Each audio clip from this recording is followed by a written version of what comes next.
Ahoj všichni, zdravím vás na dřevostavbě v Rýmařově. Zde, na tomto kanále, si ukážeme postup stavby celého domu, kterou budu realizovat částečně své pomocí a vše, co se zde bude dít, vám tady natočím. Tak a máme tu střechu. Co se událo doteď, jste mohli vidět v předchozích videích. Nachystali jsme fólii na latě na podhledy.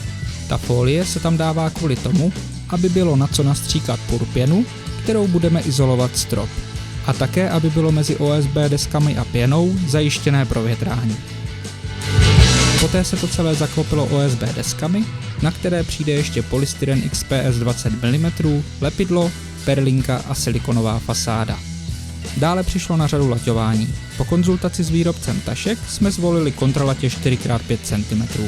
Kontralatě slouží k vytvoření větrací mezery mezi difuzní fólií a střešní krytinou, čímž se zajistí odvod vlhkosti a správné větrání střechy. My naše kontralatě šroubovali konstrukčními vruty. Také jsme je opatřili těsnící páskou ze spodní strany, kde se bude dotýkat střešní fólie. To zamezí tomu, aby vlhkost sražená na střešní fólii lať nenasávala, poté by mohla zhnít.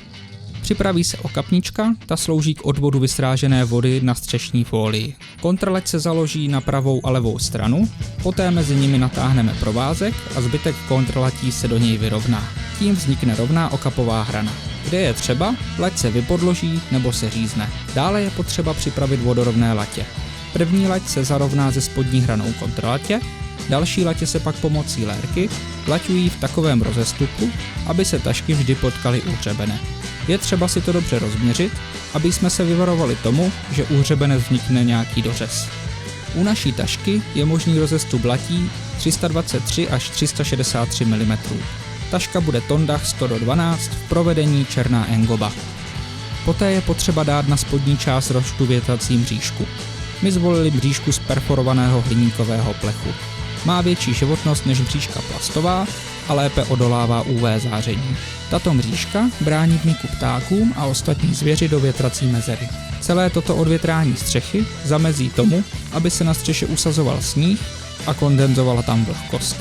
Střešní konstrukce mřížkou dole nasaje vzduch a ventilačními taškami u hřebene a na nároží jej vytáhne zase ven pomocí komínového efektu. Také se při bednění deskami nechala u hřebene mezera. V této mezeře se poté prořízla fólie a další fólie se poté už na kontralatě dala přes ně. Tím vzniklo odvětrání půdního prostoru. Ještě pro jistotu přidávám do podhledu několik trubek, které zajistí potřebný nádech prostoru půdy a výdech přes hřeben. Dále je potřeba rozměřit vodorovné pozice tašek. To se dělá tak, že si vyskládáte pár tašek vedle sebe a poté si na latě vyznačíte pozice třeba 5 tašek vedle sebe. To vám pak při krytí pomáhá k tomu, aby tašky měly konzistentní mezeru po celé ploše střechy a vám pak neutíkala spára mezi taškami v dalších řádách. Tašky mívají v tomto směru toleranci pro případné vodorovné korekce. Dále bylo na řadě střešní okno do verandy. Kvůli prosvětlení celé místnosti, jelikož tato místnost je bez oken. Pořádně rozměřit pozici okna, proříznout latě, proříznout fólii a vyříznout desky.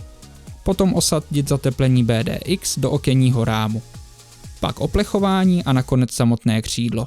Zvolili jsme okno Velux v polyuretanovém provedení. Dřevěný okenní rám je zalitý do polyuretanu a okno by nás snad mělo přežít. Samozřejmě, že se jedná o trojsklo. Oplechování je v zapuštěné variantě. To znamená, že okno je posazené celkově níž do střešní konstrukce. Ještě jsme zafrézovali boky oplechování do latí, to proto, že i když je okno spuštěné níže, mohlo by dělat neplechu a zvedat tašky, nebo by se tašky mohly na vodní drážce kolíbat. Tímto zafrézováním tento jev eliminujeme. Stejně tak jsme zafrézovávali u žlabí a oplechování komína. Konečně přišlo na řadu krytí, tedy nejdříve rozházení asi 3600 kusů tašek po střeše. Tomu předcházelo pečlivé rozměření pozic tašek na střeše, o kterém jsem již mluvil.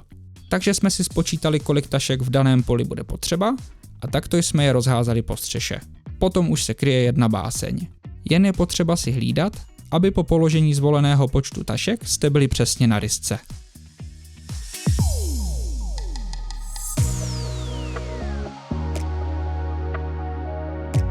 Také se pracovalo na okopevém systému. Zvolil jsem pozinkovaný žlab KJG v černé barvě. Zvolí se, kam má žlab odtékat, to je pozice geigeru a kotlíku. Počítá se spád na délku žlabu dle normy. Poté se dá nejplitčí hák a tyto 2 háky se zase protnou provázkem. Další háky se poté rovnají a ohýbají do tohoto provázku. Tím se zajistí rovinatost a spád celého okapového systému. U naší valbové střechy je opticky lepší, když se ve prostřed valby rozlévá žlab do obou směrů, jak napravo, tak nalevo. Náš nejšikovnější krycí kolega začal krýt a šlo mu to rychle.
Zanedlouho bylo třeba zařezat úžlabí, tak jsme se do toho pustili.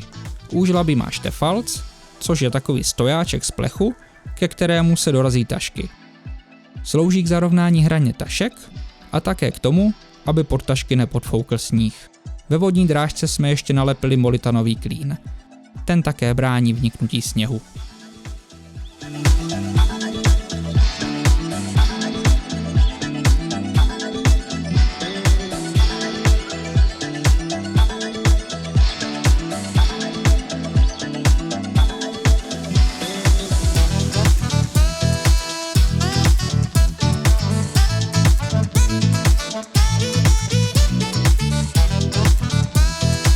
V mezičase, co kolega kryl, já jsem začal připravovat půdu.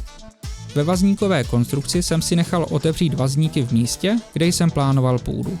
Nicméně na spodní hraně vazníků bude stříkaná izolace a ta bude mít výšku cca 35 cm. Takže bylo potřeba vymyslet, jak zhotovit podestu pro budoucí podlahu půdy. Už při objednávání dřeva na stavbu jsem si pořídil pár hranolů, kterými nadstavím vazníky a tak vytvořím budoucí konstrukci podlahy půdy. Jelikož hranoly nebyly dost vysoké, přidal jsem na ně ještě lať, abych docílil potřebné finální výšky a tím se dostal nad úroveň izolace. Také jsme osazovali odvětrávací taškové díly, takže bylo potřeba do nich dopojit odvětrání radonu z desky a přítah kanalizace. Dále dorazila vata na vnitřek obvodových stěn. Vybral jsem Rockwool Rockmin, což je tvrdá vata určená přímo do stěn dřevostaveb. Podle hloubky hranolů jsme stěny vyplnili vatou. Vata musí být přesně řízlá a nesmí být ani volná, ani moc upěchovaná. Potom funguje jak má a drží ve stěně sama o sobě. Dále na stěny přijde parotěsná fólie.